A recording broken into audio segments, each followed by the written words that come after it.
Aku ialah Jamaluddin. Apa khabar semua? Tak impun dengan lelek sikit. Aku puasa lah. Aku tengah cari adikku Yamal.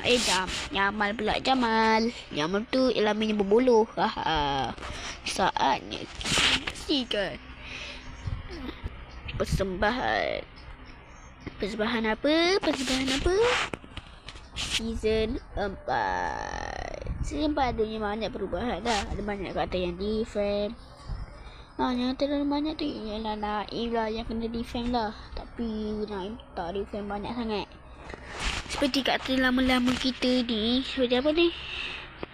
Seperti Dennis, Mail, Mak Ryan, Lembu. Dan juga kerana ada adik Krono. Tunjuk katanya. Yang ni keluar daripada ni. Yang ni kan yang ada baby yang Mak Krono beranak tu lah. Ni keluar daripada hari Ahad. Esok hari Sabtu. Dan kita akan menengokkan season 4 yang menggemparkan dunia ini.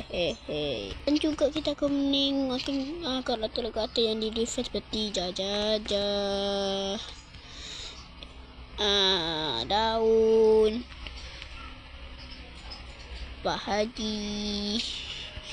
Pak Haji ni garang sikit sebab dia ustaz kan. Okay, Datuk Ishan dia tak pernah di bank lagi tau. Dia akan di bank lah.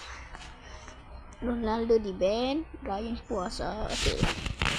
Kita akan tengok kata-kata ini di season 4. Tengoklah siapa yang hebat, siapa yang kacau. Aku akan bagi bintang 5 lah. Okay, kita mula daripada kata Jaja. Jaja ni kata ni ismi makik. Disebabkan dia sudah ada rambut yang kacak, sebuah yang kacak. Yang ni baju yang kacak juga. Mungkin sama juga. Dan kat belakang dia ada Easy macam tu. Ada ni ada Kevin. Tu dia pakai topi yang ada tangan ni lah. Okay, seterusnya Naim ada tanduk di sini 2.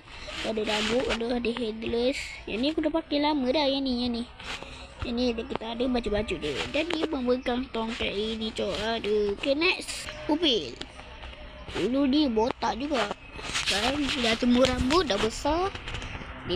Dia kembali dengan wujudnya. Next. Okay, macam tu je lah season 4 kita. Dan kita tidak akan ada lagi. Season 5 ialah season terakhir. Tapi season 6. Kita tengok lagi season 6. Siapa yang keluar. Tapi kan Zaki tak bank. Zaki tak di bank. Kerana dia sudah lama di sini. Dia kata dia panjangkan kontrak sampai 2028. Tu bagilah. Dan 2027 peminjaman karakter Jaja telah berhabis. Dan juga karakter Lembu telah dihabis juga je. Upin brutal. Kita tak tahu lagi tengok dia macam mana. Okay, good morning guys. Bye.